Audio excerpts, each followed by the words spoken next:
ठीक, चलो नमस्कार सभी को। आज हम पढ़ने जा रहे हैं टीचिंग मैथोलॉजी का सेकेंड डे।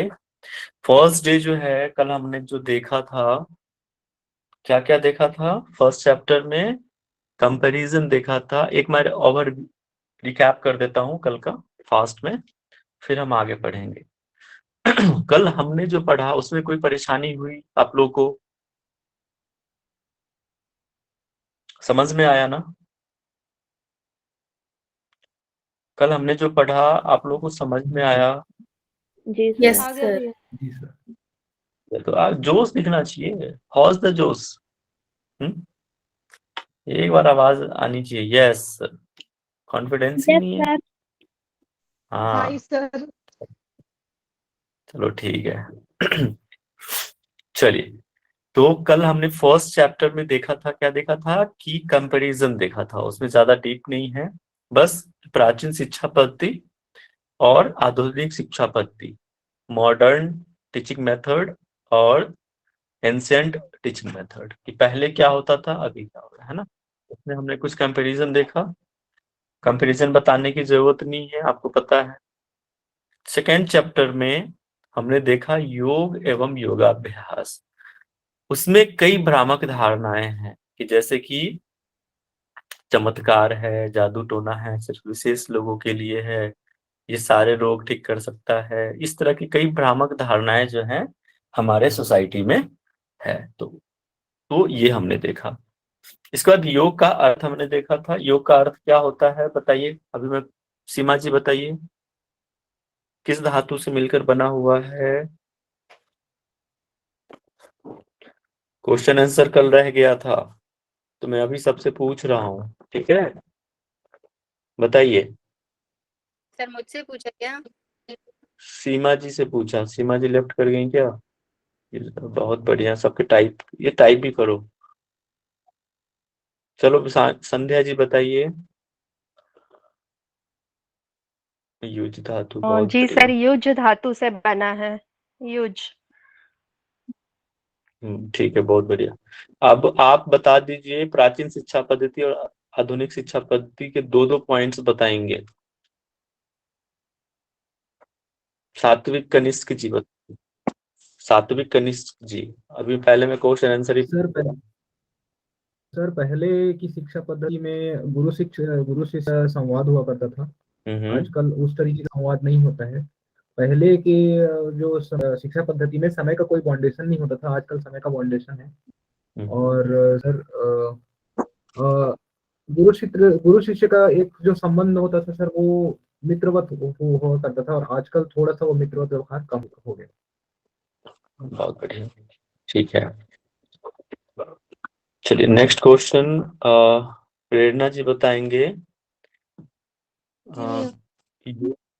हाँ, छह समस्त यौगिक अभ्यास को 6 भागों में हमने वर्गीकृत किया था, ठीक है? कौन कौन से बता दे। भैया, आसन, प्राणायाम, बंध, क्रियाएं, ध्यान और अभिवृत्ति प्रशिक्षण अभ्यास, जो कि यम और नियम होता है। ठीक है, चलिए नेक्स्ट क्वेश्चन बताएंगे निशा जी। निशा जी बताएंगे, आसन के 2 आधारभूत सिद्धांत क्या है? स्थिरता और सुख। बहुत बढ़िया, बहुत बढ़िया। और प्राणायाम का ये क्वेश्चन बताएंगे मेघा जी, कितना रेशियो इसमें वर्णन है और कौन कौन से प्राणायाम बताया है? सर इस 1:2 का वर्णन है बिगनर्स के लिए, और इसमें 3 तरह के प्राणायाम बताए हैं: पूरक, रेचक और कुंभक। बहुत बढ़िया। अच्छा, पुष्पा जी बताएंगे, आसनों का वर्गीकरण कितने भागों में है और क्या क्या है?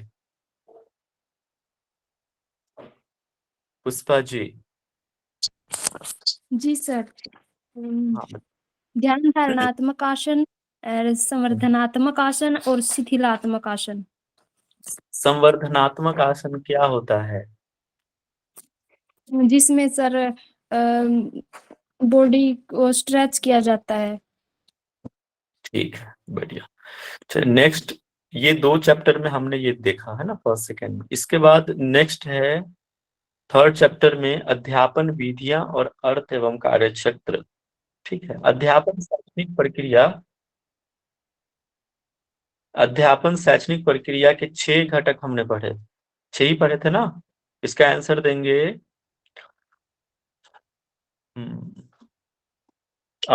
अमिता सिंह जी। अमिता सिंह जी बताइए। पूजा जी बताइए। तुरंत माइक अनम्यूट कीजिए, समय नहीं है, आगे भी पढ़ना है। कृतिका जायसवाल जी। हेलो हाँ पूजा जी बताइए। Sir, teaching, learning, teacher, student in environment और सब्जेक्ट। हाँ बहुत बढ़िया। अध्यापन हिंदी में भी बता देता हूँ। अध्यापन अधिगम, अध्यापक, छात्र, विषय और परिस्थिति या फिर पर्यावरण। चलिए बहुत बढ़िया। संजय कुमार जी, संजय जी बताएंगे कि अध्यापन की विधियां कौन कौन सी हैं, कितने हैं। 2 मैंने बताए थे, कौन कौन सा बताइए संजय जी। टाइप करते रहिए, देखिए कम सभी लोगों के टाइप होना चाहिए। निर्देश और व्यवहारिक। ठीक है, लेकिन मैंने कुछ और बताया था, उसका जो विधि बताया था ना, अध्यापन विधियां, टर्म्स याद रखिए। 2 बताए थे। संजय जी बताइए क्या बताया था हमने।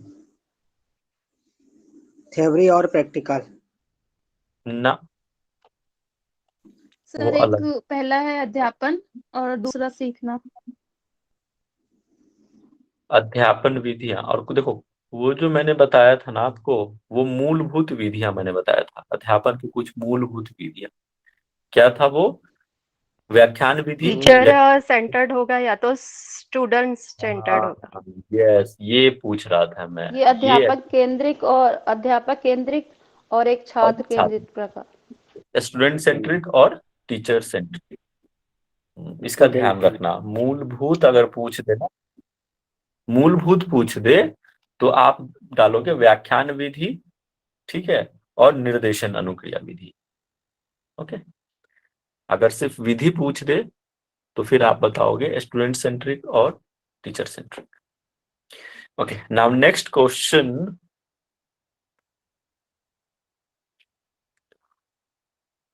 सर, लेकिन हम लोग थोड़ा सा डिफरेंस पढ़े हैं। ठीक है, अध्यापन विधि में 2 पढ़े हैं, निर्देशन विधि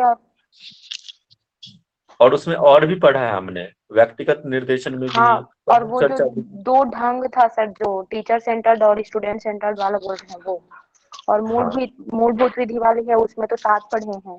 7 पढ़े हैं, 7 पढ़े हैं। ठीक है, तो कौन कौन से पढ़े हैं बताइए, कौन बोल रहे थे? 7 कौन कौन से पढ़े हैं? जी सर, उसमें व्याख्यान विधि, निर्देशन अनुक्रिया विधि, वैयक्तिक निर्देशन, समूह चर्चा विधि, निर्देशित अभ्यास विधि, परियोजना विधि और है क्या बोलते हैं, प्रदर्शन विधि। प्रदर्शन। ठीक है, बहुत बढ़िया। विधि को प्रभावित करने वाले घटक, इसका जवाब देंगे श्वेता ठाकुर जी। श्वेता ठाकुर जी माइक अनम्यूट कीजिए और बताइए। सनातनी जी बताइए, तुरंत माइक अनम्यूट करो। नहीं आता कोई बात नहीं, सब बोल दो, सब याद। मैं कल सर क्लास में नहीं जुड़ा था। आप नहीं थे। विजय योगी जी बताइए। सर मैं भी क्लास में नहीं था जी कल। तुरंत माइक। योगा विथ रजनी, बाकी लोग टाइप करते रहिए। योगा विथ रजनी, आप थे क्लास में, मुझे याद है। चलो सीमा जी।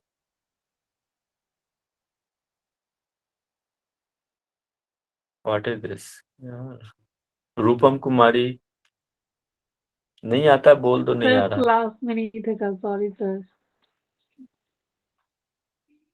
ऐसे नहीं चलेगा ना, आप फिर तो आज मैं पढ़ाऊंगा तो फिर तो ऐसे नहीं होगा ना। राहुल ओके जी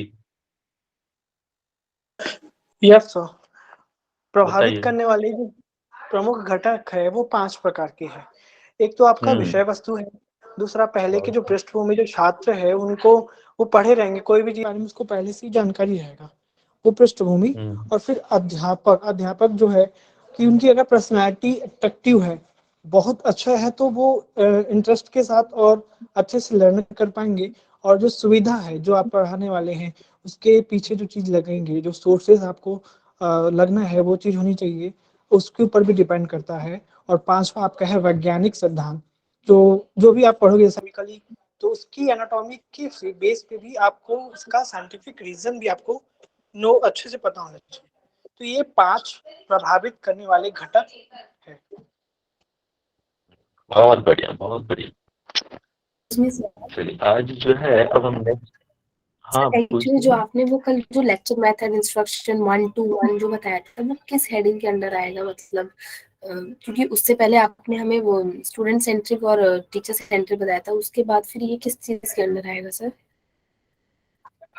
देखो जब देखो फिर से बता दे रहा हूँ मैं, स्क्रीन शो हो रहा है?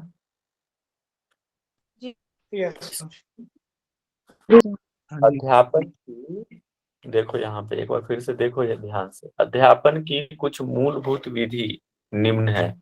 ठीक है, ये 7 हो गया, व्याख्यान विधि, निर्देशन विधि, परियोजना विधि, कई सारे व्यक्तिगत विधि, इस तरह प्रदर्शन विधि, ये आपको याद रखनी है 7।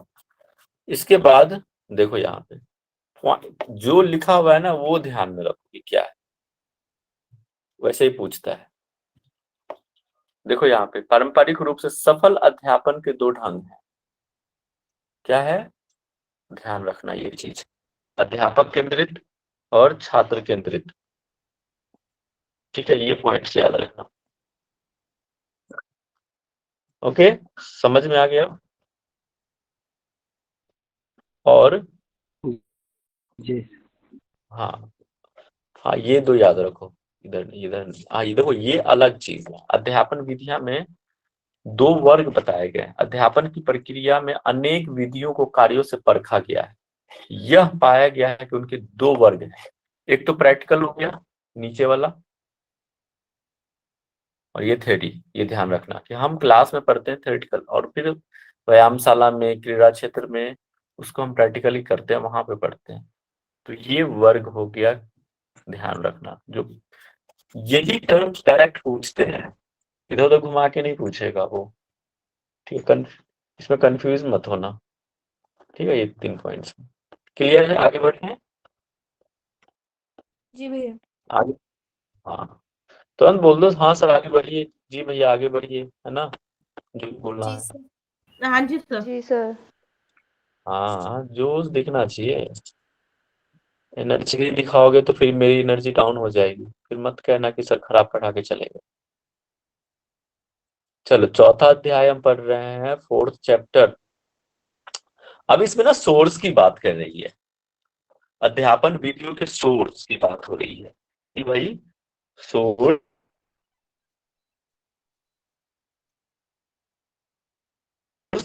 क्या है, तो एक एक करके हम जानेंगे। पहले तो स्रोत क्या है ना, ठीक है। मैं थोड़ा सा ना इसका इंग्लिश टर्म्स भी देख ले रहा हूं ताकि बीच में, source of teaching methods, okay. तो इसमें क्या है कि अच्छी अध्यापन विधि, हाँ बताइए। एक ही बात है, बाहर से बंद कर दो, माइक आप म्यूट इधर कर से बंद दो। कर दो, मैं इधर से खोल लूँ।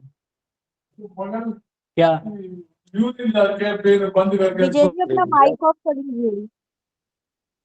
माइक म्यूट कीजिए भैया, कि इधर से खोलने बंद करने के बाद फिर माइक म्यूट रखो यार। सर कर चलिए दिया ठीक माइक है, म्यूट उन्होंने। ठीक। अध्यापन विधियों के स्रोत की बात कर रहे हैं, सोर्स ऑफ टीचिंग मेथड्स। ठीक है, इसमें कई सारे रूल्स बनाए गए हैं। ठीक है, कि क्या क्या रूल्स होंगे। तो पहले यौगिक सिद्धांत की बात हम करते हैं, प्रिंसिपल ऑफ यौगिक। तो यौगिक प्रिंसिपल क्या क्या हो जाएगा कि देखो जब हम एक्सरसाइज करते हैं, यहाँ पे 2 चीजें आपको समझ में आएगा कि हम योगा करते हैं और एक्सरसाइज करते हैं, दोनों में डिफरेंस है। एनीबॉडी, क्या है डिफरेंस बताओ? सर योग में हम लोग अपनी ब्रीदिंग पे भी सर लाइक ध्यान रखते हैं, और उसमें एक्सरसाइज में कुछ ऐसा स्पेसिफिक नहीं होता है, हम ध्यान नहीं रखते ब्रीदिंग पे। और और वो फास्ट किया जाता है सर, और इसमें क्या बोलते हैं स्लो मेथड से किया जाता है। बहुत बढ़िया।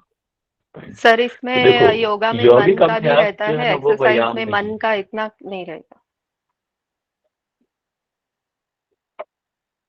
बिल्कुल फोकस होके करते हैं, कॉन्शियस होके करते हैं, बहुत ज्यादा जो है शारीरिक गतिविधि नहीं होता, बहुत रिलैक्स होके आराम होके जब हम करते हैं तो आपके चेहरे पे तनाव नहीं होना चाहिए। यौगिक सिंपल होता अभ्यास है जो और है ये व्यायाम है, बिल्कुल इस करते हैं ना, क्या हलचल नहीं है पेशियों में, स्थिरता होती है, मसल थोड़ा थोड़ा stretch होता है। ठीक है, ये डिफरेंस है। तो ये ध्यान रखना है यौगिक प्रिंसिपल में कि जब आप योगा करते हैं तो आपकी मांसपेशियों में ज्यादा हलचल नहीं होना चाहिए, स्लो मोशन में करना है, आराम से करना है। देखो यहाँ पे भी लिखा हुआ है। इसके बाद इसमें जब हम यौगिक अभ्यास करते हैं तो कई सारे चीज को हम लेते हैं, जैसे आसन, प्राणायाम, बंद, मुद्रा, क्रियाएं, ध्यान, ये सारे मैकेनिज्म एक साथ आते योग में। लेकिन वही आप एक्सरसाइज करते हैं तो ऐसा कोई भी बात नहीं आता है। तो ये बताया गया है यौगिक प्रिंसिपल में कि आपको जो है आसन, प्राणायाम, बंद, मुद्रा, इस सारे चीज को यूज करना पड़ेगा एक प्रॉपर परिणाम के लिए, है ना। जो आप चाहते हैं रिजल्ट, उस रिजल्ट के लिए आपको ये सारी चीजें ऐड करनी पड़ेगी। इसके बाद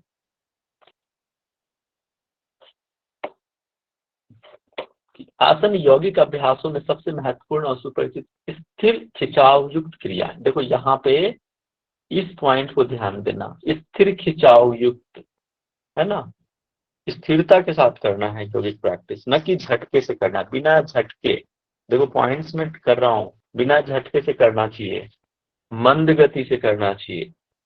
ठीक है, तो इसको ध्यान रखना आप। इसके बाद बिना श्रम के, कम जितना हो सके एफर्टलेस प्रैक्टिस होना चाहिए। हम बहुत एफर्ट लगाते हैं, वैसे नहीं, खासकर एडवांस आसन करते हैं तो हम खींचते रहते हैं। योग वो नहीं होता, अपनी क्षमता अनुसार श्रम रहित प्रयास, ये सारी चीज करना है ना। अधिक शिथिलता पूर्वक आसन का अभ्यास, अंतिम स्थिति में रहना, ये विशेषताएं होती है, ये चीजें ध्यान रखना। प्राणायाम का अभ्यास, ठीक है, श्वसन अभ्यासों से हेतु प्रवृत्ति में बहुत देखो जब आप प्राणायाम करते हो उसमें भी आप अनुलोम विलोम करते हो, मैक्सिमम 80-90% लोग जो है ना सांस लेते हैं, आवाज आता रहता है, सांस आता है कि नहीं। आप अपने आसपास भी देखो, जब आप ब्रीदिंग प्रैक्टिस करते हो तो श्वास लेने और छोड़ने की आवाज आती रहती है, गर्दन हिल रहा होता है। तो ये चीजें नहीं होनी चाहिए, एकदम स्लो ब्रीदिंग होना चाहिए और बिल्कुल फोकस होके ब्रीदिंग पे फोकस होके नॉइजलेस ब्रीदिंग होना चाहिए, तब जाके वो प्राणायाम का रूप होता है। ये तो हम लोग जो है ना श्वासायाम करते हैं, देखो प्राणायाम में और श्वास का अभ्यास में बहुत डिफरेंस है, वही कह रहा है ये। प्राणायाम का अभ्यास बिल्कुल स्थिरता होकर, ठीक है, बिल्कुल आवाज नहीं, बिल्कुल फोकस होकर ब्रीदिंग पे करना चाहिए। लेकिन श्वसन का अभ्यास जो होता है ना, उससे उसका डिफरेंस है एक्चुअली। प्राणायाम का अभ्यास और श्वसन अभ्यास दोनों में डिफरेंस है, इसको ध्यान रखना।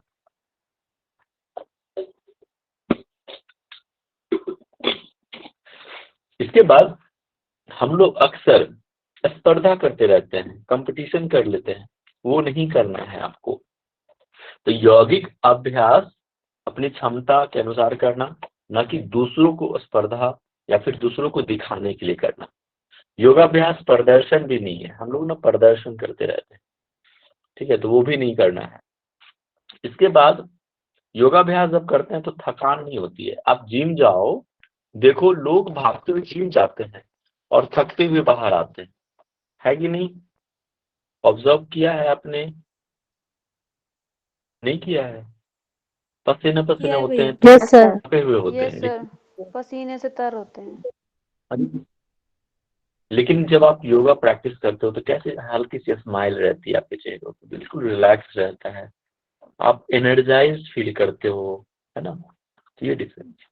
और हमेशा एंड जो है शवासन के साथ ही हम करना चाहिए, ये चीज ध्यान रखना। अगर आप थक गए हो तो शवासन कर लो, वही कह रहा है। जब आप थकान हो जाए योग के दौरान तो शवासन या शीतलीकरण कर लेना, ठीक है। यौगिक अभ्यास से मन की शांति को मिलना बहुत जरूरी है। ये क्या हो गया?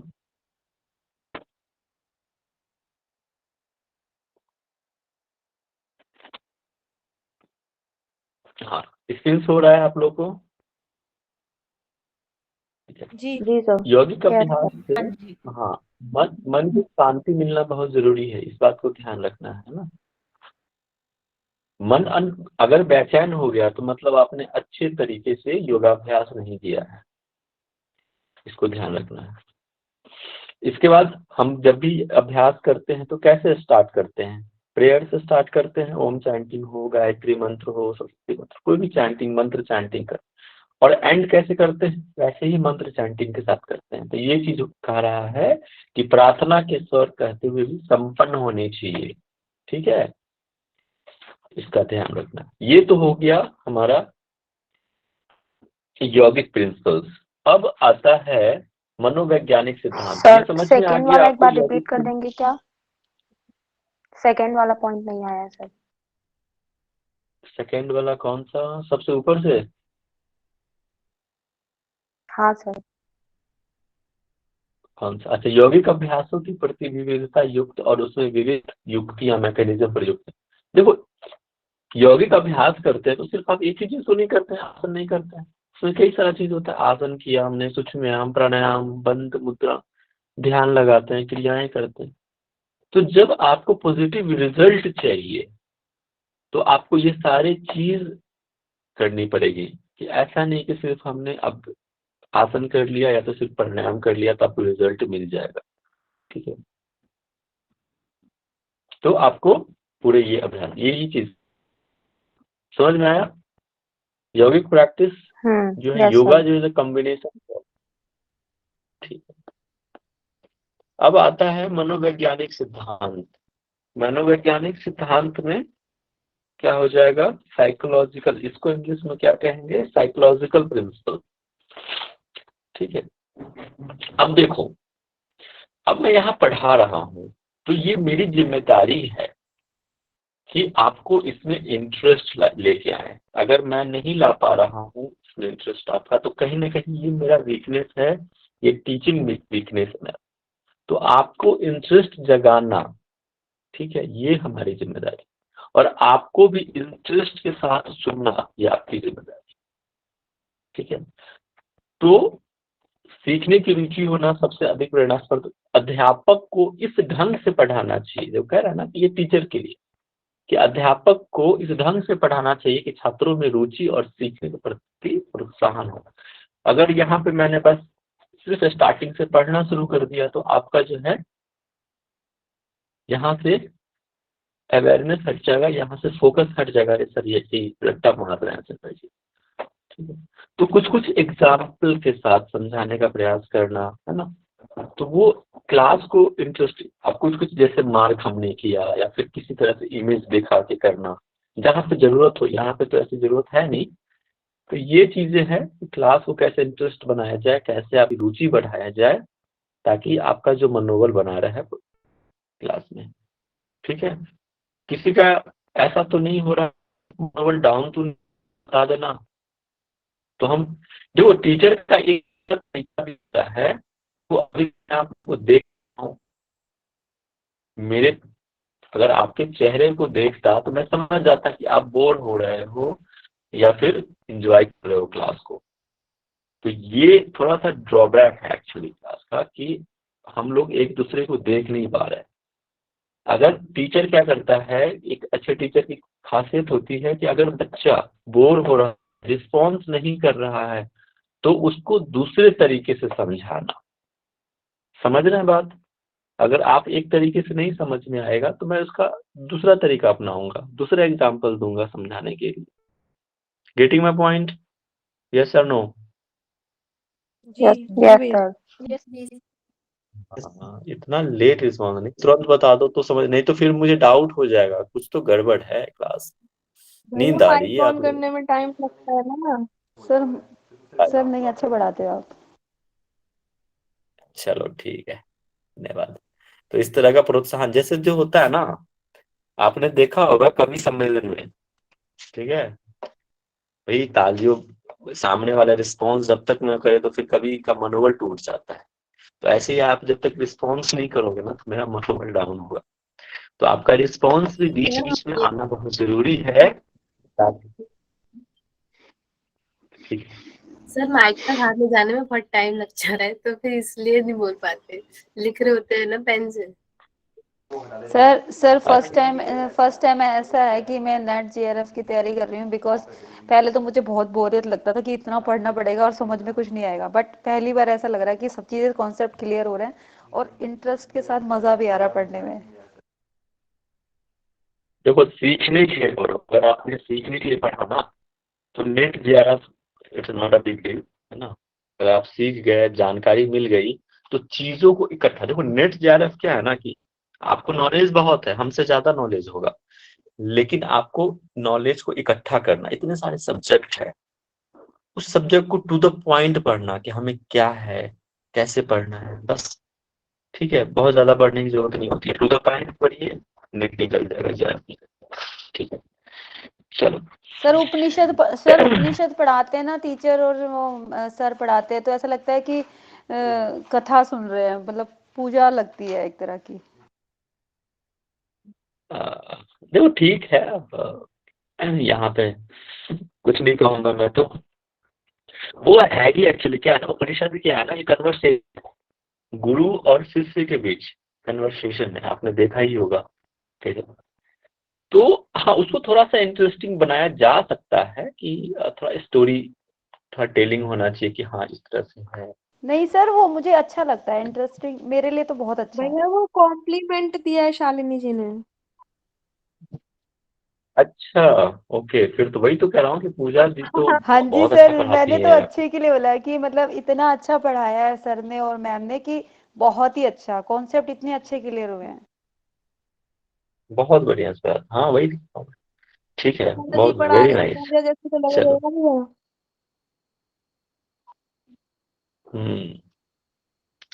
चलिए, तो ये हमने देखा, उसके बाद ये समझ में आ गया। वैसे देखो हर एक पॉइंट को ज्यादा सुनने की जरूरत नहीं है, कुछ कुछ इतने हिंदी टिपिकल्स लिखे हुए हैं ना, तो कई चीजें, टू बी फ्रैंक, कुछ चीजें मेरे ऊपर से भी चली जाती हैं। ठीक है, तो ये लोग आप खुद भी पढ़ना, अगर कोई दिक्कत आए तो पूछना, इंडिविजुअली भी कोई भी पूछ सकता है हमसे। ठीक है, जैसे आयुर्वेद के बारे में लक्ष्मी जी ने पूछा तो मैंने अभी डिस्कस कर दिया उसको, तो कोई दिक्कत हो तो आप बिल्कुल पूछ सकते हैं। इसके बाद देखो हर एक पॉइंट को अगर आप डिस्कस करने बैठोगे ना तो टाइम को देखते हुए तो फिर ना टाइम चला जाएगा और सिलेबस नहीं हो पाएगा। ठीक है, तो बस मेन मेन चीज को पढ़ना और निकल जाना यहाँ से। तो नेक्स्ट टॉपिक देखते हैं, इसमें क्या हम देख रहे थे, साइकोलॉजिकल प्रिंसिपल। ठीक है, तो ये हमने देखा कि इंटरेस्ट जगाना बहुत जरूरी है टीचर को इस सब्जेक्ट के प्रति। ठीक है, इसके बाद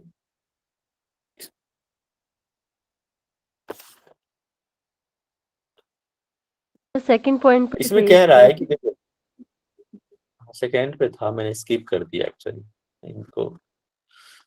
सीखने के लिए क्रिया आवश्यक है, देखो यहाँ पे कह रहा ना कि आपको अगर सीखना है, देखो समझने का प्रयास करना, तो आपको करना पड़ेगा, कि आपको यहाँ अवेयरनेस लानी पड़ेगी। आप ऐसे अगर हाथ पे हाथ धरे बैठ जाओगे, अंदर से वो फीलिंग नहीं आएगी कि हमें सीखना है, तो नहीं सीख पाओगे। तो वही कह रहा है कि आपको करना पड़ेगा, सीखना है तो आपको यहाँ पे फोकस होना पड़ेगा। ठीक है, तो मेन पॉइंट यही है इसमें, अपनी अवेयरनेस को, पूरी फोकस को, माइंड को, ठीक है, यहाँ पे एक्टिव रखना पड़ेगा सीखने के लिए। सभी प्रकार के सीखने का आधार तंत्रिका में, मतलब न्यूरल्स, जब आप कोई सीखते हो, कोई चीज सीखते हो, ठीक है, तो हमारा मेंटल स्टेट अवेयरनेस जो है पूरा एक्टिव होना चाहिए, क्योंकि ये जो न्यूरोमस्कुलर, इसमें देखो लिखा हुआ है, इस पॉइंट को देखना, क्या काम करता है न्यूरोमस्कुलर जो हमारा जो है बॉडी में, वो वर्क करता है सीखने के लिए। अगर ये एक्टिव नहीं रहेगा तो हम सीख नहीं पाएंगे। ठीक है, आपने इसमें पढ़ा होगा नर्वस सिस्टम में, है ना, न्यूरोमस्कुलर टिश्यूज, ठीक है, तंत्रिका पेशीय उत्तक पढ़ा होगा आपने, है ना, उसमें। तो ये एक्टिव होना बहुत जरूरी है। अगर आपको सीखना है तो आपको ये एक्टिव होना बहुत जरूरी है, तभी आप सीख पाओगे, आपका माइंड में कुछ जाएगा। ठीक है, ये कई बार क्या होता है, जब आप ज्यादा खाना खा लेते हो ना, इसलिए क्यों कहते हैं कि खा के तुरंत मत बैठो पढ़ने के लिए। खाना खा के बैठोगे तो ये वर्क नहीं करता उस टाइम पे जितना करना चाहिए समझने के लिए। कौन सा न्यूरोमस्कुलर टिश्यूज जो है ना, वर्क नहीं करता, तुरंत शिथिल पड़ जाता है ना। इसकी जो पेशी है ना, मसल्स जो है ना, इस शिथिल पड़ जाता है। तो आपका जब पेट हल्का रहेगा तो ये मसल्स ज्यादा काम करता है, ये उत्तक ज्यादा काम करता है। ठीक है, तो इसलिए कहते हैं कि सीखने के लिए ये पेशी उत्तक वर्क करता है। इसके बाद आता है नेक्स्ट पॉइंट में, ये सब पॉइंट उतना पढ़ने की जरूरत है नहीं, मेन चीज समझो। ठीक है, क्योंकि बहुत सारा लंबा टॉपिक है, अगर एक एक पॉइंट डिस्कस करते एक बैठेंगे जैसे ना। जो थर्ड पॉइंट आपने बोला उसको एक लाइन में क्या बताया, एक बार एक लाइन में बताइए उसको, थर्ड पॉइंट को।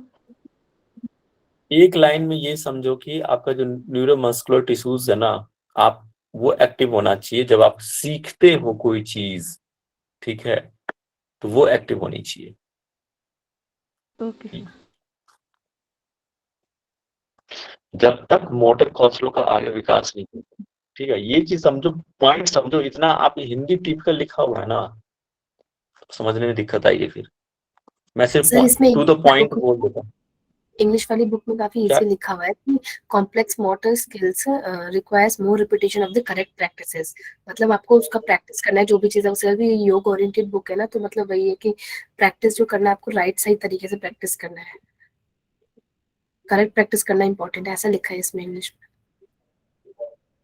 अच्छा ठीक है, देखो अगर सर आप सबका इंग्लिश एक एक लाइन में बता दीजिए। अच्छा, एक एक लाइन में, ठीक है। देखो फोर्थ पॉइंट कह रहा है कि सीखना अत्यंत व्यक्तिगत होता है। देखो जब आप सीखते हो ना, कोई चीज पढ़ते हो, ठीक है, तो वो अपने लिए होता है, आपका व्यक्तिगत विकास होता है। न कि जब आप पढ़ रहे हो तो जरूरी नहीं है, अगर यहाँ लक्ष्मी जी पढ़ रही हैं तो जरूरी नहीं है कि वहां पे पूजा जी का विकास हो जाएगा। सभी का व्यक्तिगत विकास होता है। ठीक है, सबका इंडिविजुअल प्रोग्रेसिव होता है, उसका खुद के आचरण में होता है, न कि बगल। अगर आप पढ़ रहे हो तो आपका विकास होगा। ठीक है, रजनी जी पढ़ रही हैं तो रजनी जी का विकास होगा, सनातनी जी पढ़ रहे तो उनका। तो ये व्यक्तिगत के बारे में कह रहा है ना, ये देखो यहाँ पे पॉइंट है। तो सीखना जो होता है ना, ये व्यक्तिगत होता है, और इसका परिणाम प्रोग्रेसिव आचरण होता है, मतलब इंडिविजुअली वर्क करता है। Getting my point? नेक्स्ट, समझ में आ गया? सिर्फ ऑनलाइन में समझा रहा हूँ चीजों को। इसके बाद ठीक है, यदि सीखने वाले को कार्य प्रारंभ करने से पूर्व उसके कार्यक्रम के स्वरूप का बौद्धिक आकलन हो जाए तो गतिज कौशल की संख्या। अरे देखो चीज, अब एक चीज है बता रहा हूं मैंने स्टार्टिंग में क्यों एक बाउंड्री बांधता हूं कि देखो हमें ये चीज पढ़ना है। समझ में आ रहा है आपको कि हमने टीचिंग मैथोलॉजीज में टोटल 9 चैप्टर है, 9 चैप्टर में क्या क्या कह रहा है। स्टार्टिंग में हमने देखा कि हाँ इसमें ये है, तो आपका माइंड क्या हो गया। देखो साइकोलॉजिकली हम प्रिंसिपल्स देख रहे हैं, तो आपका माइंड अच्छा हाँ इस चैप्टर में ये चीज कह रहा है, इस चैप्टर में ये चीज कह रहा है, तो आपके लिए वो चीज नया नहीं रह जाता है। समझ रहे हैं बात? तो वो आपका जो सीखने का जो तरीका है वो फास्ट हो जाता है, और हमें टाइम बचता है और आपका भी टाइम बचता है। तो वही कह रहा है कि जो चीज हम सीखने जा रहे हैं उससे पूर्व उसके बारे में आपको आकलन हो जाए कि हाँ अब हम ये सीखने जा रहे हैं, तो क्या होगा, आपका टाइम बच जाएगा और हम जल्दी सीखते हैं। समझ रहे हैं? कहीं हम जा रहे हैं, किसी जगह हम जा रहे हैं, तो उस जगह का अगर हमें पहले से पता हो तो हम वहां भटकते नहीं हैं, तुरंत पहुंच जाते हैं उस जगह पे। लेकिन अगर हम नई जगह पे जा रहे हैं, हम कभी नहीं गए हैं, तो क्या होता है, हमें भटकना पड़ता है, टाइम वेस्ट होता है। तो ये चीज कह रहा है 5th पॉइंट। समझ में आया? अब 6th पॉइंट सर पे जो जाते सीखने वाला हैं। समझ में आया? जो कार्य अगर उसकी हमें भूमिका मालूम हो जाए तो हम उसका बौद्धिक आकलन हो जाता है। बिल्कुल बिल्कुल, यही चीज कह रहा है वो। ठीक है, तो एग्जाम्पल से मैंने आपको समझाने का प्रयास किया। इसके बाद किसी क्रिया के नियमित अभ्यास से उत्पन्न सुख और संतोष प्रभावित। अब देखो, जो भी हम काम करते हैं, सीखते हैं, उसका रेगुलर प्रैक्टिस, जैसे योगा प्रैक्टिस करते हो आप, तो क्या होता है, आपका इनर हैप्पीनेस होता है, आपको सेटिस्फैक्शन आता है। और ये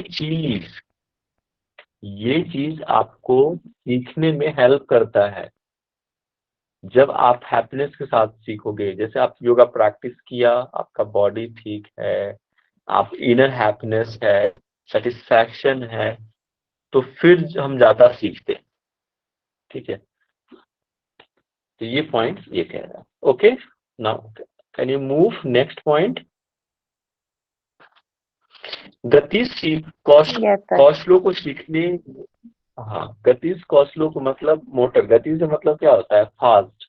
सीखने में अभ्यास और विधियों के बीच विश्राम देने से। देखो अब क्या होता है, अभी मैं लगातार 2 घंटे लेक्चर ले लूं, ठीक है, तो क्या होगा आपका, आप जो है 40 कहते हैं कि 40 मिनट्स के बाद आपकी जो लर्निंग स्किल्स है, लर्निंग कैपेसिटी है, वो कम हो जाती है। अगर मैं लगातार 2 घंटे लेक्चर लूं तो क्या होगा, रिजल्ट नहीं मिलेगा। तो इसीलिए क्या करते हैं, बीच में ब्रेक दे देते हैं। कई बार मैंने एक बार इसकी और चर्चा करी थी कि लोग क्या करते हैं ना, भागवत कथा होता है तो बीच बीच में भजन कीर्तन हो जाता है, ब्रेक दे देते हैं। अगर लगातार कथा चलेगी तो क्या होगा, सब सो जाएंगे या तो निकल लेंगे वहां से, सो जाएगा। अरे क्या बोर हो गए तो। राइट, तो यही चीजें हैं कि बीच में ब्रेक देना बहुत जरूरी है अच्छे रिजल्ट्स के। आप लोग भी, आपके लिए भी ये है, अगर आप नेट की प्रिपरेशन कर रहे हैं तो लगातार मत पढ़िए, 40 मिनट्स पढ़िए, ये प्रूव है ना, 40 मिनट्स पढ़िए, इसके बाद आप चेयर पे उठ जाइए, थोड़ा सा वॉक करके आइए, 5 मिनट का ब्रेक लीजिए और फिर बैठिए। इसका रिजल्ट जो है ना अच्छा मिलेगा। ठीक है, क्योंकि जो है हमारा माइंड थक जाता है।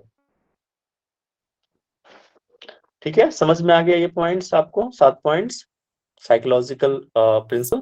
जी अब भैया। हम देखते हैं शारीरिक संरचना। बहुत बढ़िया। देखो, कुछ पॉइंट्स अगर ना समझ में आए तो पूछ लेना कि हाँ कैसे, मैं कोशिश कर रहा हूँ आपको अच्छे से समझाने का, आप अच्छे से समझो। अब आता है शारीरिक संरचना एवं शरीर क्रियात्मक सिद्धांत। इसको हम इंग्लिश में कहते हैं एनाटॉमिको फिजियोलॉजिकल प्रिंसिपल, है ना, शारीरिक संरचना। अब देखो 2 चीजें हैं इसमें, 2 महत्वपूर्ण घटक बताया, क्या, आयु और लिंग।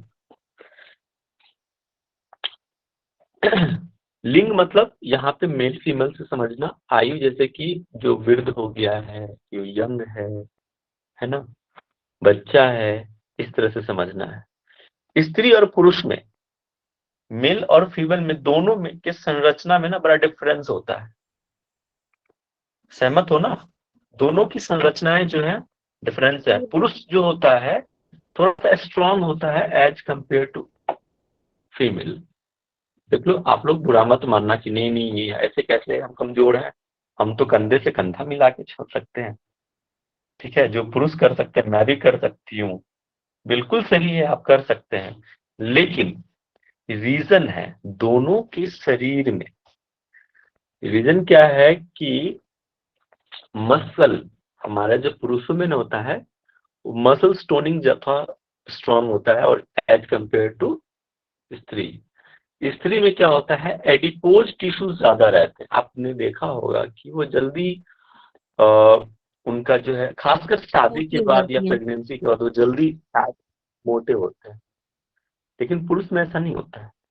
तो कहीं ना कहीं दोनों के शारीरिक संरचना में डिफरेंस है, तभी तो पुरुष में जो होता है ना एडिपोज टिश्यू कम पाया जाता है एज कम्पेयर टू स्त्री में ज्यादा है, इसलिए वो फैट गेन जल्दी करते हैं। ठीक है, अब देखो यहाँ पे समझना, देखो इस भेद है, देखो पॉइंट यहाँ पे अंडरलाइन कर रहा हूँ। यहाँ पे भी लिखा हुआ है स्त्रियों को पुरुषों की तुलना की दृष्टि से दुर्बल माना जाता है ना, थोड़ा सा वीक होता है। नेक्स्ट समझते हैं। अब देखो इसमें भी है यहाँ पे हड्डियां उत्तक टखने उतने, अब देखो ना फीमेल ना जल्दी नी के प्रॉब्लम्स में, जल्दी उनके घुटने जॉइंट्स पेन बहुत जल्दी वो हो जाता है, वीक हो जाता है, पेन ज्यादा होता है। रीजन क्या है, अधिक वसा उत्तक पाए जाते हैं। ठीक है, पुरुष का भार, ये पॉइंट याद रखना, ये क्वेश्चन पूछ सकता है कि पुरुष के शरीर में पेशियों का भार संपूर्ण शरीर का कितना होता है, 41.8%। ठीक है, और स्त्रियों में कितना होता है, 35.8%। इसको मैं हिंदी में लिख देता हूँ, 35 ही है ना, जी भैया। 35 है। हाँ जी हाँ भैया, बता हाँ दिया जी। करो यार, हिंदी मेरी ना इसकी तो मिस्टेक नहीं, हो सही जाता है सही मेरे बोल से। रहे हो भैया। ठीक है ना, तो ये क्वेश्चन कई बार हो सकता है, तो ये ध्यान रखना कि पुरुष में जो होता है ना संपूर्ण शरीर का जो भार है कितना होता है, 41.8%, जबकि स्त्रियों में पूरे शरीर के भार का कितना होता है, 35.8%। सेकंड पॉइंट कह रहा है कि पेशीय बल, पेशी उत्तक है ना, मसल, पेशी मतलब यहाँ मसल होता है, उत्तक मतलब टिश्यू, तो मसल टिश्यू में जो है वसा का अनुपात ज्यादा होता है, किसमें, फीमेल में, याद रखना। यही चीज कह रहा है, रिपीट हो रहा है पॉइंट्स। देखो ये पॉइंट्स ध्यान रखना। औदरिक वृद्धि, औदरिक मतलब होता है एब्डोमेन, औदरिक का मतलब होता है एब्डोमेन। ठीक है, वॉल थोड़ा वीक होता है।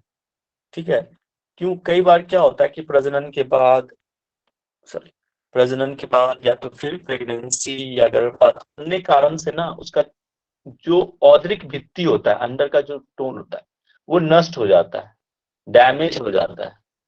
ठीक है, तो इसीलिए स्त्रियों का जो ये दुर्बल होता है, इसलिए डैमेज हो जाता है।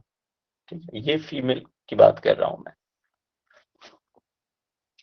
इसमें एक और चीज आपने देखा होगा कि एक बार दोबारा फीमेल में क्या होता है, थर्ड पॉइंट से एक बार थर्ड पॉइंट दोबारा बता दीजिए। Muscle strength is proportionate to the amount of the fat to the muscle tissue. The more fat is there is obviously a less efficient. Abdomen, तो एब्डोमेन वॉल जो होता है ना वीक होता है, जो पूछ रहे थे वो ध्यान दो। फीमेल में एब्डोमेन, हाँ था, म्यूट कर लीजिए, मौका देंगे हम आपको। एब्डोमेन वॉल जो होता है ना वीक होता है। ठीक है, इसके वजह से क्या होता है कि वीक होने की वजह से प्रेगनेंसी के बाद, ठीक है, या तो गर्भपात हो जाता है उसके बाद, या फिर प्रजनन के दौरान उसके जो औदरी की भित्ति है वो नष्ट हो जाता है, डैमेज हो जाता है, ये कह रहा है।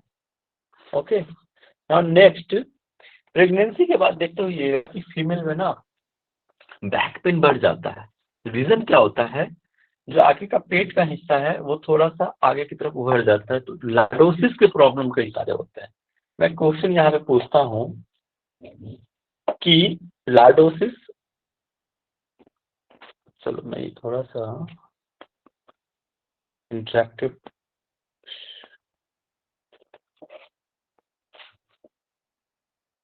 यहाँ पे बताओ आप लोग कि लॉर्डोसिस, ठीक है, काइफोसिस और एस्कुलोसिस क्या होता है, क्या डिफरेंस है, आपने पढ़ा होगा थेरेपी। एनीवन? नहीं पता? स्क्लेरोसिस बोल रहे हैं आप? लार्डोसिस, एस्कोलोसिस और काइफोसिस क्या होता है बताइए?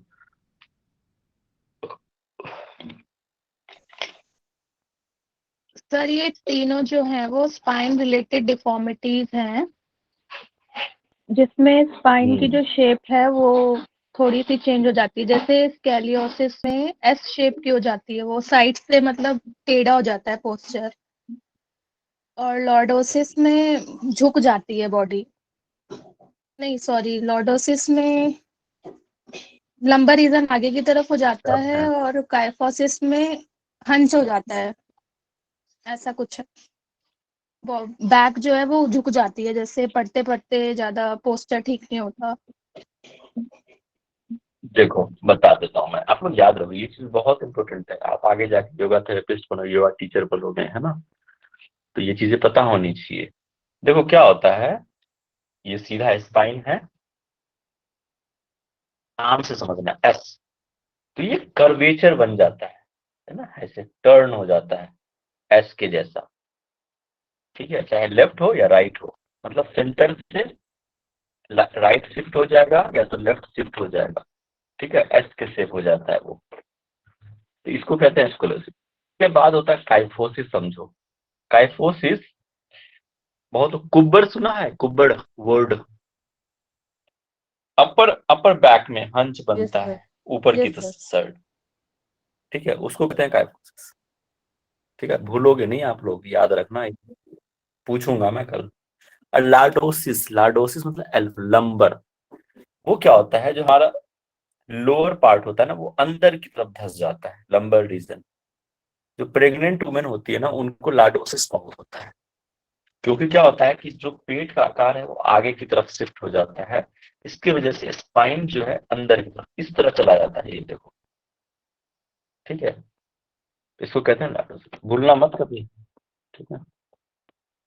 सर एक बार और बताना लास्ट वाला। लार्डोसिस मतलब फर्स्ट वाला रीजन ये बता अंदर की तरफ चला जाना। देखो इंद्रियां खोल के रखो, इतना ऐसे कैसे काम चलेगा विजय जी? चलो देखो बता दे रहा हूँ मैं, इमेज देखना। आपने अभी 2 ही तो बताए, लार्डोसिस एंड काइफोसिस, और फिर तीसरा बता रहा हूँ, देखो यहाँ पे ना, देखो यहाँ पे बता तो दिया, स्पाइन है सीधा, लार्डोसिस इसमें स्पाइन जो लंबर है वो अंदर की तरफ चला जाता है। देखो ये सिंपल स्पाइन है। अब लार्डोसिस समझो, ये अंदर ऐसे हो जाता है, ठीक है, लार्डोसिस लंबर रीजन। काइफोसिस समझना, अपर बैक, ये नॉर्मल आ रहा है, ये बन के फिर ये स्पाइन, ये ऊपर की तरफ कुबर हो जा रहा है बाहर की तरफ, ये हो गया आपको क्या, काइफोसिस। थर्ड वन एस्कोलोसिस, ये अपने स्थान से इस तरह से हो जाए या फिर ऐसे हो जाए, टिल्ट हो जाएगा साइड से, लेफ्ट साइड या राइट साइड मूव हो जाता है, इसको एस्कोलोसिस कहते हैं। समझ में आ गया? अब देखो यहाँ पे पुरुष में क्या होता जी है, लंबो स्पाइरल एंगल जो होता है 133 डिग्री पे होता है, अब वही स्त्री में क्या होता है 138, है ना डिफरेंस, तो ये याद रखना, इसके वजह से बैक पेन बहुत होता है, लार्डोसिस बहुत होता है फीमेल में।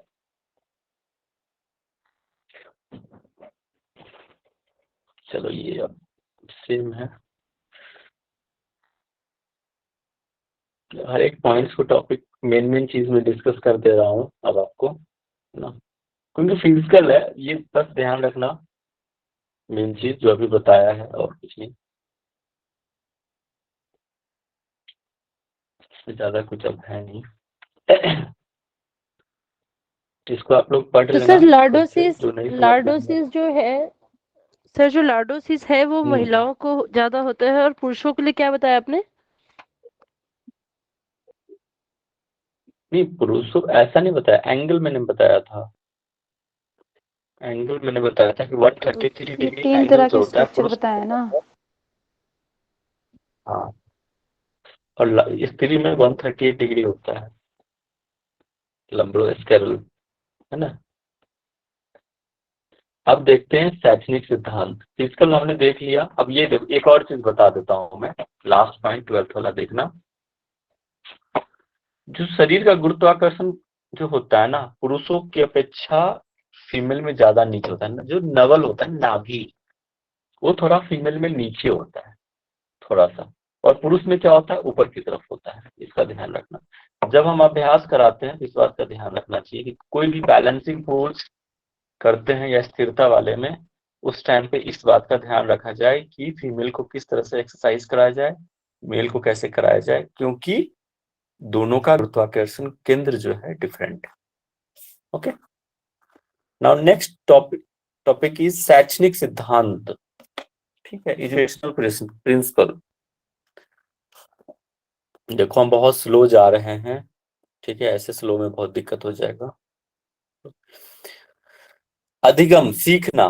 जब आप सीखते हो, शैक्षणिक सिद्धांत में क्या हो जाएगा कि जब आप सीखते हो तो उस टाइम पे मैं कई बार कहता हूं कि अपनी इंद्रियों को खोल के रखो, सीखना है तो तभी सीख पाओगे, नहीं तो बड़ी दिक्कत होगी। कहता हूं कि नहीं कहता हूं? वही चीजें यहाँ पे भी लिखा हुआ है। देखो, 5 इंद्रियों सीखने के मार्ग हैं। ठीक है, सुनते हैं, जब आप सुनते हैं, इंटेलेक्चुअल भी है, मतलब आप सोचते हैं, समझते हैं। देखना, ये सारे इंद्रियों को, ये सारे इंद्रियां सीखने के मार्ग होता है। देखना या कोई भी पिक्चर्स है, उसको देख के हम सीखते हैं। कोई चीज सुनते हैं तो हम समझते हैं, चीज को सीखते हैं। तो वही चीज कह रहा है यहाँ पे, सीखने के लिए आपको सारे इंद्रियों को खोल के रखिए और यही उसके मार्ग। नाउ नेक्स्ट, कोई भी चीज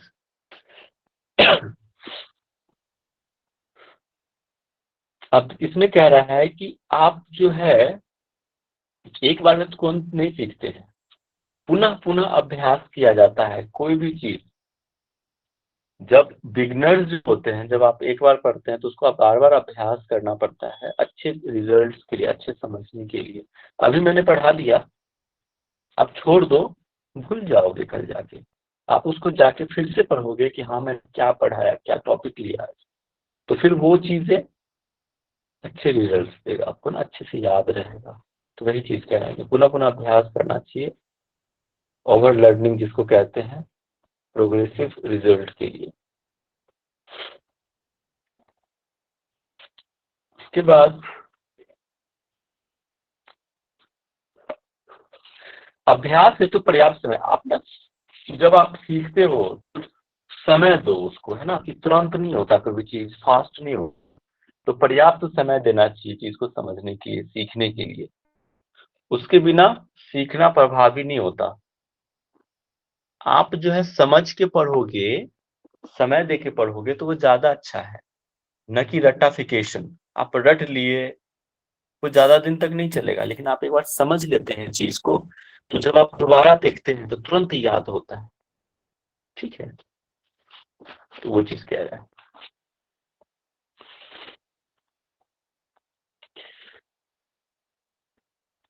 यहाँ देखो, ये चीज प्रगमन मतलब प्रोग्रेसिव होता है ना। प्रगमन का मतलब प्रोग्रेसिव होता है।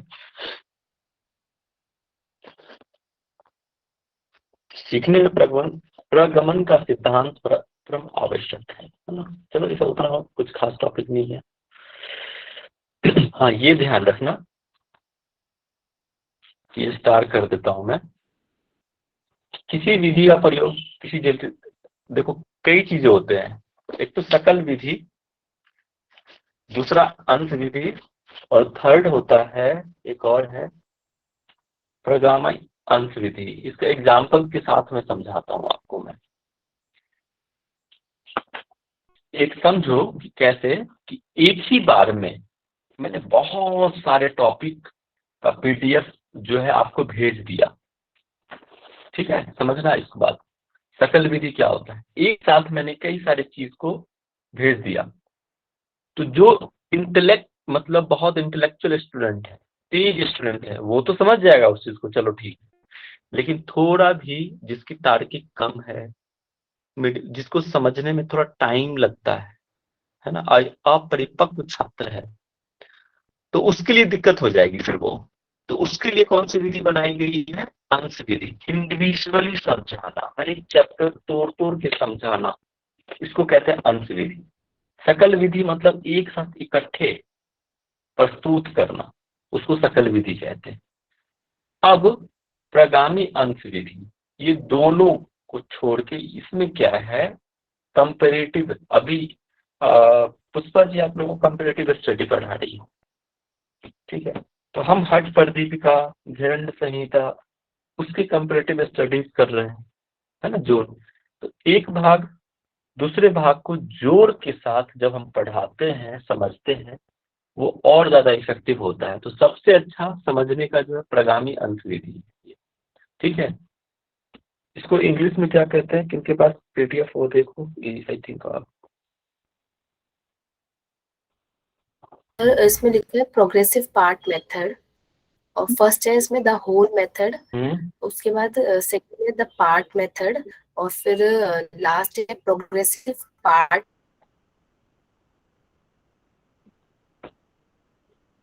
मेथड। ठीक है, थैंक यू। हाँ, तो ये तीनों समझ में आ गया आपको, ये विधि। इसके बाद हम नेक्स्ट बढ़ते हैं। अब देखो, एक चीज मैंने पहले भी डिस्कस करी थी कि अध्यापक छात्र थर्ड वाले को क्या बताया आपने? Progressive part method. Okay, progressive उसका PART पार्ट मेथड। पार्ट में अंत मतलब होता है ना, पार्ट, टुकड़ा। अब देखो, इससे पहले मैंने बोला था कि टीचर का रिस्पॉन्सिबिलिटी है कि सिखाने के लिए उनको इंटरेस्ट जगाना, ठीक है। उसके इंटरेस्ट के साथ अगर एक बार नहीं समझा तो उसको दूसरे तरीके से समझाना, उसके प्रॉब्लम को ठीक करना, सुधारना। अगर देखो, टीचर भी कोई भगवान नहीं होता, हर चीज जरूरी है उसको पता हो, लेकिन हाँ, उनकी जिम्मेदारी है कि चलो उसने उस टाइम पे नहीं समझाया, लेकिन उसको प्रॉब्लम को सॉल्व किसी भी तरह से, चाहे वो नेक्स्ट डे हो, अगले दिन हो, उसको सॉल्व करना, ये रिस्पॉन्सिबिलिटी है ये, ठीक है। तो ये चीज कह रहा, सेटिस्फैक्शन होना चाहिए। जब मैं ये पढ़ा रहा हूँ, आप सेटिस्फाइड ही नहीं हो तो फिर कोई मतलब नहीं है। फिर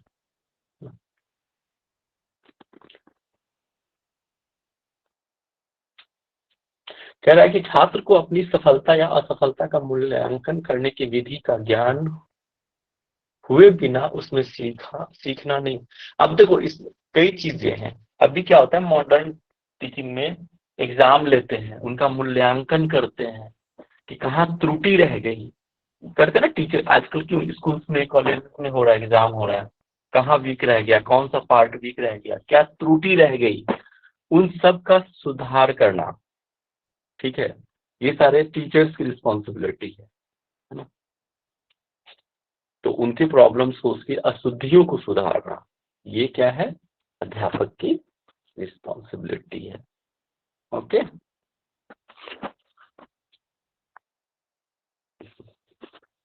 नाउ नेक्स्ट। अब आता है समाज वैज्ञानिक सिद्धांत। इसको समझो कि क्या होता है।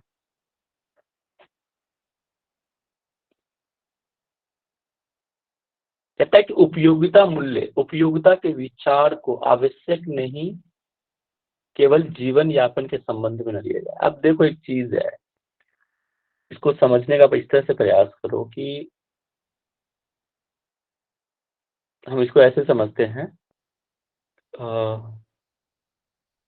हम जैसे हम पढ़ा रहे हैं, ठीक है, और जैसे कि मुझे कुछ मिल गया, तो सिर्फ और सिर्फ आजकल टीचर जो होते हैं ना, कि हाँ मुझे पैसे मिलने चाहिए, ठीक है, उनको जीवन यापन, सिर्फ उन पे केंद्रित हो गया है।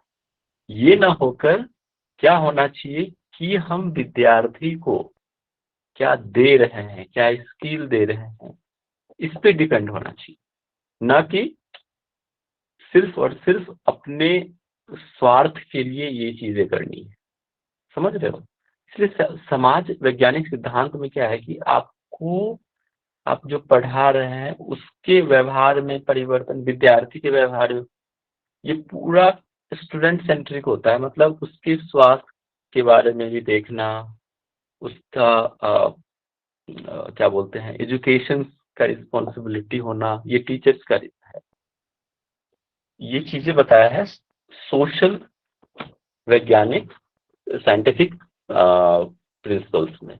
ओके, समझ में आ रहा है क्या कह रहा हूं मैं? हाँ भैया। फिर से बता दूं, देखो इसको एक बार हम पढ़ लेते हैं और क्लियर हो जाएगा। उपयोगिता मूल्य, उपयोग, देखो सीधी सी बात है, देखो इसमें क्या है, सिर्फ और सिर्फ जो टीचर हो उनको अपने, सिर्फ समझो कि पैसों से मतलब नहीं हो, विद्यार्थी से पैसे लिए और हो गया मेरा काम, बिल्कुल नहीं।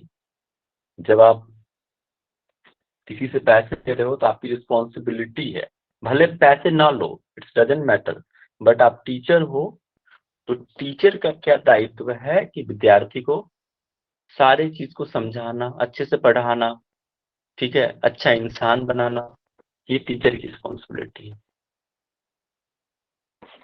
जीवन में सुख प्रदान करने वाले होते हैं, स्वास्थ्य की रक्षा, शारीरिक स्वास्थ्य, मतलब ये सारी चीजें होती हैं, उनके मूल्य होते हैं। ठीक, ओके, अब क्लियर है, आगे बढ़े। कुछ जी भैया। ये पांचवा, आगे पढ़ाऊं कि फिर क्या करूं मैं? पढ़ा लो भैया। ये पांचवा चैप्टर खत्म कर देते हैं, बस छोटा सा टॉपिक है ये। फिफ्थ चैप्टर में हम पढ़ रहे हैं कक्षा प्रबंधन, बहुत इंटरेस्टिंग टॉपिक। बस 5 मिनट दे दो, ये खत्म हो जाएगा। इसमें सिर्फ कक्षा प्रबंधन, आप लेक्चर लेते हो, यहाँ पे कितने, बहुत सारे योगा टीचर होंगे, है ना? क्या करते हो आप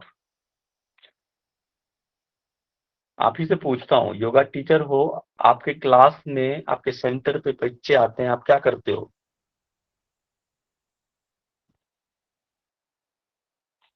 कोई जवाब नहीं आ रहा। फिर एक बार दोबारा बताओ पूछो भाई। कैसे? देखो मैं पूछ रहा हूँ, आप सेंटर चला रहे हो, ठीक है, वहां आपके पास कोई विद्यार्थी आ रहा है, स्टूडेंट आ रहा है, आप क्या करते हो उसको? सबसे पहले बताते हैं सर योगा के बारे में, मतलब उसको सिखाते हैं, समझाते हैं, बेसिक चीजें से स्टार्ट करते हैं उनको कि मतलब कैसे करना है, क्या करना है। पहले तो बच्चे पहले तो आपको काउंसलिंग करनी चाहिए कि भैया आप पहले सीखा है, मतलब आप बिगनर्स हो कि इंटरमीडिएट हो, है ना, उसका सर एज पहले क्या ना है, उसके वो सारी पहले चीज देखते हैं, जो भी देखते हैं कि नहीं? जानते हैं भैया। सर पहले तो जो भी हमारे से सीखने आता है उसका मेडिकल कंडीशन, उसका उसने किया है क्या नहीं किया है, और उसने क्या क्या किया है, वो किस चीज़ के बारे में जानता है, वो सब चीज़ें पूछने के बाद उसे कि उसने कितने टाइम तक किया, ये अभी तक कंटिन्यू कर रहा है, उसने शर्ट क्रम किए कि नहीं किए, वो सब प्रॉपर चीज़ें पूछने के बाद हम आगे बढ़ते हैं। राइट, सर देखो उसकी यहाँ या पे फिर वही चीज है। हम योगिक काउंसलिंग करते हैं उसकी, जब लाइक अगर वो ज्यादा होता है कि मेरा सब कुछ ठीक नहीं हो रहा, ये हो रहा है तो वही चीज है ना, देखो सबसे पहले काउंसलिंग ही करते हैं। काउंसलिंग में सब कुछ पता चलता है कि वो बिगिनर्स हैं, पहले योगा किया है कि नहीं किया है ना, फिजिकल कंडीशन क्या है ना, तो इसीलिए इसको कैटेगराइज किया हुआ है। एक तो अगर बिगिनर्स हैं, कभी नहीं किया है, तो उसको हम प्रारंभिक छात्र में रखते हैं, देखो यहाँ पे बताया है ना, यही चीज मैं कह रहा हूँ। इसके बाद जो कुछ नॉलेज है और वो और उसमें डीप जाना चाहता है योगाभ्यास में, तो अनुभवी व प्रगत, ठीक है, थोड़ा सा अनुभव है और उसको सीखना है। एक कैटेगरी होता है, इसमें बताया है विद्यालय छात्र की, एक स्कूल के छात्र होते हैं, एक समूह है इतने से इतने एज की कैटेगरीज के लिए, इनके लिए, ठीक है, सबसे ज्यादा मतलब 6 साल से लेकर, आप मान लो स्कूल का है तो 14 साल, 14 से 15 साल, 16 साल मैक्सिमम, ये कैटेगरीज बांट दिया है एज के हिसाब से, है ना, किस एज के बच्चे हैं, मतलब विद्यार्थी स्कूल। और चौथा क्या कर दिया है कि विशेष ध्यान दिए जाने योग्य। आप क्या समझ सकते हो इसमें कि ओल्ड एज है, ओके। विशेष ध्यान देने योग्य में हम क्या आजकल देखो कि फीमेल बैच आ रहा है, तो गर्ल है, कई सारे लेडीज या फीमेल का होता है कि नहीं मैं पुरुष वाले बैच में नहीं जाऊंगी, है ना, फीमेल वाले बैच में, तो कई इसमें भी हम कैटेगराइज कर सकते हैं फीमेल, ओके। थर्ड होता है या जिनको पैरालाइज्ड है थेरेपी कोई। के द्वारा क्योर करते हैं वो भी है सर। हाँ, वही वो आ रहे हैं, उस पे भी आ रहे हैं ना, थेरेपेटिक सेशंस है कि नहीं, जो प्रॉब्लम है वही आ रहा हूँ कि जो पैरालाइज्ड है इस तरह से है, विशेष ध्यान देना है, तो वो एक कैटेगरी बना दिया है। क्लियर? अब देखो नेक्स्ट यस आता है सर। प्रारंभिक छात्र समूह, ठीक है, इसमें स्त्री पुरुष कोई भी आ सकता है, बट वो नॉलेज नहीं है उसको, है ना, योगा का कुछ भी नहीं पता है, तो वो प्रारंभिक में आता है, ठीक है। सबसे पहले देखो यहाँ लिखा हुआ है कि सबसे पहले योग का परिचय हो रहा हो उसको, पहले कुछ नहीं जानता है, तो वो है अनुभवी। जो ऐसे व्यक्ति हैं जो कुछ अनुभव हो योग का और वो गहन अध्ययन करना चाहता है, तो उसको अनुभवी कहते हैं। थर्ड विद्यालय, देखो मैंने क्या कहा, 6 साल से लेके ये कितना है, 18 है ना, हाँ ठीक है, 16-18 इस कैटेगरीज के बच्चे हैं, ठीक है। और ये बहुत बड़ा समूह है समाज का एक, तो इस ये कैटेगरी एक बना दिया है। फोर्थ क्या है, विशेष देने लिंग के अनुसार, अभी मैंने क्या कहा, लिंग स्त्री पुरुष, ठीक है, अवस्था, बाल, प्रौढ़, ये पॉइंट्स ध्यान रखना, इसके अनुसार बना दिया गया है। अपंग विकृतियां, ठीक है, अपंग, ये सारे चीज। नाउ नेक्स्ट, अब आपसे पूछता हूं मैं क्वेश्चन कि क्लास में पढ़ा रहा हूं मैं और कोई बच्चा बार बार माइक अनम्यूट कर रहा है, तो मुझे क्या करना चाहिए उसके लिए, आप ही बताओ। क्लास से मैं तो रेस्टिकेट कर दूंगी क्लास से। सर अगर वो बार बार कर रहा है तो उसको बोलना चाहिए कि आप ऐसा मत करो, प्लीज काम डाउन होके बैठ जाओ, क्योंकि आपकी वजह से और भी डिस्टर्ब हो रहे हैं। ठीक है, तो एक बार हम वार्निंग देंगे उसको। अच्छे टीचर का यही क्वालिटी होता है कि एक बार वार्निंग दो आप उसको। क्लास में अगर बच्चा परेशान कर रहा है तो एक बार वार्निंग दे दो, दोबारा फिर से परेशान कर रहा है तो उसको बाहर कर दो, ठीक है, सर नहीं, लेकिन उसको तुरंत अंदर ही कर वापस दो लाना। सर, उसको अंदर ही कर दो और उसको अंदर खड़ा रखो सबके सामने। हर एक टीचर का अपना अपना वो है, बट मैं बता रहा हूँ। लेकिन हाँ, अगर आपने खड़ा कर दिया तो ऐसा भी नहीं होना चाहिए कि उसको आप खड़ा ही छोड़ दो 1 घंटे तक, बिल्कुल नहीं। पनिशमेंट नहीं सर, ऐसा भी नहीं होना चाहिए। उसको शर्म आएगी ना सबके सामने, और सब पढ़ रहे होंगे, वो खड़ा होगा बस, तो अपने आप ही सॉरी मांग के बैठ जाएगा। अगर कोई ढीठ होगा तो मुर्गा भी बना सकते हैं ना। अभी गवर्नमेंट ने सब बैन कर दिया है पनिशमेंट वगैरह। उसको तो बच्चे फील कर होना रहे चाहिए। थे। यहाँ पे बहुत मार खाए हुए हैं स्कूल में, लग रहा है अब। चलिए, तो फील होना चाहिए। हमारा क्या काम है, उसको फील करा देना कि हाँ बेटा तो तुम गलत कर रहे हो, अगर अगली बार से करोगे तो मैं तुमको क्लास से परमानेंटली बाहर। सर उनको टीचर फील की करा ऐसी देना। बातें टीचर की ऐसी बातें होनी चाहिए जो उसको ना हार्ट टच की है, मतलब टचिंग करे उसको कि भाई बात तो सही कह रही है मैडम, वो अपने आप हाँ, फील होकर वो फिर अगली बार नहीं करेगा। यही है कि समस्यात्मक। पहले क्या होता था ना कि क्या मैं बैक बेंचर, तो मैं तो बहुत शांत रहता था, मैं बिल्कुल भी नहीं, चुपचाप शांत होके रहता था, मुझसे किसी को परेशानी नहीं, कोई टीचर को मुझसे परेशानी ही नहीं होती, ठीक है।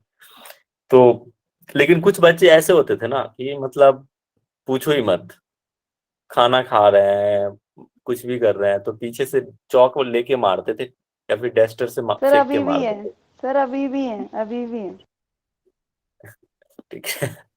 हाँ बिल्कुल होगा, ठीक है। तो ये है कि समस्या उत्पन्न करने वाले बच्चे, तो उसको वही करना चाहिए जो अभी मैंने बताया, उस तरह से वही चीजें इसमें लिखी हुई हैं, इसको आप खुद से भी पढ़ लें। सर ऐसा होता है ना, जब समस्याएं होती हैं, जैसे स्टूडेंट हैं वो परेशान कर रहे हैं और सुन ही नहीं रहे, तो फिर आप ना अपना टॉपिक तो बाद में पढ़ाओ, उनकी इंटरेस्ट की बातें पढ़ाओ और उनको ना हाँ काउंसलिंग में डालो धीरे धीरे धीरे धीरे, फिर उसके हाँ, बाद वो एक और पॉइंट, अपनी हाँ बातों पे एक, लेके आओ, फिर मानेंगे बात। ठीक है, एक, हाँ ये पॉइंट एक है, बहुत अच्छा पॉइंट बोला कि हाँ, जब एक कारण है कि अगर दिक्कत हो रहा है तो उसको ना उस थोड़ी देर उस टॉपिक को रोक दो। अगर मैं यहाँ पे बोल रहा हूँ, बार बार माइक को अनम्यूट कर रहा है, तो मैं क्या करूंगा, थोड़ी देर चुप हो जाऊंगा, शांत बैठ जाऊंगा, ठीक है। इसके बाद उसको उसके इंटरेस्ट का, या तो उससे कन्वर्सेशन स्टार्ट कर दूंगा मैं, हाँ ठीक है और बताइए पूजा जी, या फिर मीनाक्षी जी, कुछ भी, एनीथिंग, मतलब उसके टॉपिक से कुछ रिलेट, उनको अपनी तरफ आकर्षित करने का प्रयास करूंगा। Getting my point? तो ये एक तरीका है, ठीक है। तो टीचर में अब आता है बैठने की व्यवस्था। आप जब सेंटर पे हो तो आप किस तरह से बच्चों को बैठाओ कि मैक्सिमम आपका जो है जो चीज आप डिलीवर कर रहे हो वो वहां तक पहुंचे, ठीक है। तो इसमें दो चीज पॉइंट है, वो ध्यान रखना। पहले तो अर्धचंद्राकार सबसे अच्छा पोजीशन होता है, मैं दिखाऊंगा आपको, फिर बताना कि क्या है। 40 फीट स्थान होना चाहिए, ठीक है, 40 वर्ग फीट प्रत्येक छात्र के लिए। ये देखो स्टार कर रहा हूं, ध्यान रखना, ठीक है, जहां जहां अंडरलाइन कर रहा हूं उसको ध्यान रखना। 40 फीट। इसके बाद ये याद रखना कितना, अब 6 बाई 6 फीट का स्वच्छ कपड़ा बिछा होना चाहिए, पॉइंट। 3/6 है सर ये। भैया 6x6 नहीं है ये। सॉरी 3 बाई 6, सॉरी भाई, मैं सोचूं ये इतना कैसे हो गया, मैट का साइज के अनुसार ये देखो, थैंक यू। 3 बाई 6, देखो ये मेरा एक तरीका था कि आप कितने फोकस हो। अगर मैं देख लेता यहाँ कोई नहीं बोल रहा है तो मैं समझ जाता यहाँ सो रहे हैं आप लोग। तो टीचर का एक तरीका भी होता है कि आप कुछ गलत पढ़ाओ और देखते हैं कितने लोग यहाँ पे समझ रहे हैं। चलो बिल्कुल सही ठीक है, भैया। चलो मतलब आप लोग समझ पा रहे हैं, मतलब आप हमसे जुड़े हुए हैं, बहुत अच्छी बात है। हाँ जी सर। चलो अब मैं आपको एक इमेज दिखाता हूँ, निर्देशन। एक मिनट रुक जाओ, सर ये आपकी देखो, लाइनिंग ही सारी गायब हो गई। वो छोड़ो, अभी यहाँ देखो, वो मैंने हाँ पढ़ा भैया। दिया। ये देखो दिख रहा है अभी कक्षा की संरचना। जी आप सर। बताइए, एक कोई व्यक्ति बताएंगे कि सबसे अच्छा इसमें से कौन सा है इमेज, सर वो अर्धचंद्राकार। कौन सा अर्धचंद्राकार। फर्स्ट? अर्धचंद्राकार भैया। अर्धचंद्राकार सर। चंद्राकार बोले तो ये थर्ड थर्ड वाला थर्ड अच्छा है सर, थर्ड वाला थर्ड वाला दिस वन। थर्ड भैया हाँ। क्यों, ये क्योंकि क्यों नहीं? उसमें टीचर और स्टूडेंट के बीच वो सर जो ने सेंटर में आपने बैठा है जो वो गोल बहुत किया दूर है में ना, है। फेस है ना। वही सर है, वही करेक्ट लग रहा है जो आपने सर्कल किया हाँ, अभी। वही वाला। कौन, और ये क्या वाला? बोलते हैं, वो जो नीचे वाला, पास में यस जो यस। बच्चे बैठे हैं उनको देखने में भी दिक्कत होगा टीचर्स को। वो एकदम अगर गुरुकुल ज्यादा वाला पास हो है जाएंगे ना। टीचर के फर्स्ट बच्चे रो तो का वो टीचर सेकंड, को अच्छे फर्स्ट से रो देख का नहीं सेकंड। पाएंगे। फर्स्ट तो होगा, सेकंड कह रहे हैं कुछ कम्युनिकेशन लोग। और सर ये विजुअल थर्ड जो वाला है ही जो है सही सर, होना चाहिए। स्टार्टिंग में जो पहले से ऊपर वाला है, अर्ध वाले में। ये ना, ये वाली ना। जी सर, वो थर्ड एक भैया साथ थर्ड। सबको देख सकते हैं, एक साथ सबको देख सकते हैं इसमें। टीचर सबको ठीक देख है, सकते हैं बहुत और स्टूडेंट टीचर को अच्छे से देख सकते हैं। बिल्कुल, ये होना चाहिए वन कम्युनिकेशन जो होता है कि मैं आपको देखूं और आप मुझे देखें। यहाँ सा थोड़ा सा बाध्यता है हमारी 1 to कि 1। मैं आपको नहीं देख पा रहा हूँ ना आप हमें देख पा रहे हैं, थोड़ी सी बाध्यता है। बट इसमें देखो कि जब आप क्लास लेते हो तो जब आप आसन डेमोन्स्ट्रेशन कर रहे हो तो क्या होता है, यहाँ टीचर है, सबकी नजर है और आपकी भी नजर सब पे, सारे स्टूडेंट का नजर है टीचर पे और टीचर का नजर सब पे है। यहाँ कोई अगर आसन कर रहा है, ठीक है, तो वो सारे स्टूडेंट ऑब्जर्व करेगा। लेकिन फर्स्ट वाले में देखो, पीछे का विद्यार्थी नहीं देख पाएगा। इसमें भी देख लो, आमने सामने गर्दन घुमाना पड़ेगा, ये भी गलत है, ये भी गलत है। ये देखो, इसमें भी क्या है, एंगल बना हुआ है, इसमें भी आपके बॉडी का अलाइनमेंट सही नहीं होगा, गर्दन बैंड होगा, देखने में दिक्कत होगा, ठीक है, तो ये भी गलत है। इसमें देखो, ये तो पूरा ही गलत है, तो कहने वाली। यहाँ देखो, ये बहुत क्लोज है, ठीक है, तो टीचर को फिर यहाँ से इंटरेक्शंस करने में देखो, आवाज तो पहुंचेगी लेकिन देखने में बड़ी दिक्कत होगी। तो सबसे बेस्ट जो है अर्धचंद्राकार होता है, जो इजली कम्युनिकेशन बनेगा सबके साथ और बच्चों का और टीचर के बीच में, ठीक है। तो सबसे बेस्ट अच्छा जो होता है अर्धचंद्राकार। ये क्वेश्चन पूछा हुआ भी है, इसको ध्यान देना। सर अगर सर जैसे ये तो आपने बता दिया बहुत बढ़िया कि हाँ अर्धचंद्राकार होता है, बट अगर स्पेस ही ना हो वहाँ पे बैठाने का स्टूडेंट्स को, तो फिर कौन सा वाला बेस्ट आप होगा? अपनी बैच कुशलता का बढ़ाओ अपने फिर। पर पेपर में शालिनी जी क्या यही बोला? क्वेश्चन आएगा कि कैसे बिठाना है बच्चों को, तो ये क्वेश्चन का आंसर यही होगा, अर्धचंद्रा का ओके बेस्ट पोजीशन यही है बैठाने की। हाँ, ये नहीं पूछेगा कि आपके सेंटर का साइज क्या है और उसके अनुसार कैसे बैठे। एग्जैक्टली। नहीं सर, मतलब होता है ना कभी कभी, इसलिए बोल हाँ, रही वो हूँ। पर्सनली ले गए शालिनी जी। ठीक है, शालिनी जी पर्सनली पूछ लीजिएगा, फिर मैं आइडिया, मेरे पास बहुत सारे आइडिया है, डोंट वरी। ठीक है, तो ये समझ में आ गया। इसके बाद आता है निर्देशन, कि आप निर्देशन दे रहे हैं, अब पता चला सामने वाला विदेशी है और आप हिंदी में दे रहे हैं, तो क्या मतलब है उस कम्युनिकेशन का। तो आपका जो इंस्ट्रक्शंस है प्रॉपर क्लियर होना चाहिए, हिंदी जाना, मतलब कम्युनिकेशन जो हो वो भी प्रॉपर हो, निर्देशन जो है प्रॉपर हो। जैसे एग्जाम्पल से हमें कराना है भुजंगासन कराना है, ठीक है, तो कैसे इंस्ट्रक्शंस देंगे। सबसे पहले पेट के बल लेट जाएं, ठीक है, या फिर इसको इंग्लिश, अगर इंग्लिश वाले हैं तो lie down on the supine postures comfortably, put your both feet, put your both palm just beside of your chest, ठीक है, and lift your shoulder up, head up slowly with inhalation, है ना, मतलब बिल्कुल smooth होना चाहिए, समझ में आना चाहिए, ठीक है। हिंदी में हो तो पेट के बल लेट जाएं, दोनों हाथ छाती के बगल में रखें, अपनी क्षमता अनुसार श्वास लेते हुए नाभि से धीरे धीरे ऊपर की तरफ उठने का प्रयास कीजिए। सिंपल सा है, समझ में आना चाहिए कि करना क्या है। आपके इंस्ट्रक्शंस में इतनी ताकत होनी चाहिए कि सिर्फ आपके बिना डेमोन्स्ट्रेशन के बच्चे परफॉर्म कर दे। अंडरस्टूड। तो ये होता है निर्देशन, प्रभावी होना चाहिए आपका। सर ये निर्देशन जो है ये इंग्लिश में क्या है, इसका मतलब डिस्कशन ही है? डायरेक्शन, निर्देशन मतलब डायरेक्शन होता है ना। डायरेक्शन। तो ये देखो छात्रों, शुद्ध और प्रभावी होना चाहिए आपका जो इंस्ट्रक्शन है, तो ये चीज का ध्यान रखना।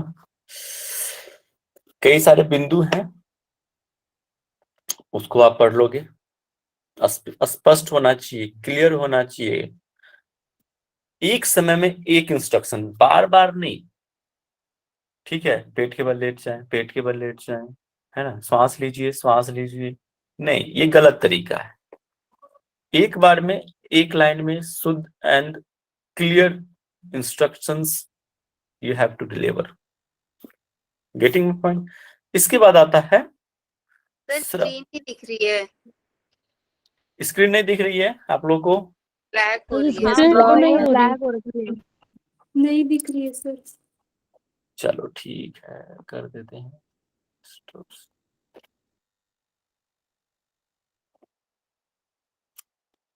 अरे यार सब तो भाग रहे हैं यार, कोई बताओ यार, 13 लोग हो गए, 13-18 लोग के आसपास भैया हो हमें गए। खुद नहीं पता कि लोग भाग गए। अरे नहीं यार ऐसे नहीं। ध्यान ही नहीं दे रहा कौन जा देखा रहा है। तो हमें पता चला, हम तो पढ़ रहे थे। ना यार, फिर वो 9:30 बज गया यार, हमें भी समय का ध्यान रखना है। नेक्स्ट हम कल पढ़ेंगे, ठीक है? कल आते ही क्वेश्चन पूछूंगा मैं आपसे। I am so sorry. आप लोग यार याद दिला दो, मैं खो जाता हूँ पढ़ाते सर पढ़ाते। निर्देशन से आप दोबारा पढ़ाओगे कल? हाँ उसके आगे से पढ़ाऊंगा मैं, वैसे ये खत्म ही हो गया है। हमें खुद नहीं पता लगता सर भैया पढ़ते पढ़ते। भैया नेक्स्ट चैप्टर शुरू करा देना कल। तो सर टाइम बहुत निर्देशन का कम आपने है हमारे फर्स्ट पास। सर निर्देशन का पॉइंट क्या आपने बोला, एक पॉइंट क्या बोला फर्स्ट की मींस हमारा वो क्लियर होना चाहिए, ओनली कम्युनिकेशन प्रॉपर होना चाहिए। बस ठीक है, ओके बस यही था, इसके आगे आई थिंक नहीं है। अब फिर भी मैं जो बच गया है कल पढ़ा दूंगा। थैंक यू सो मच यार, आप लोग बता दिया करो, हमें पता ही नहीं चला कि स्ट्रेस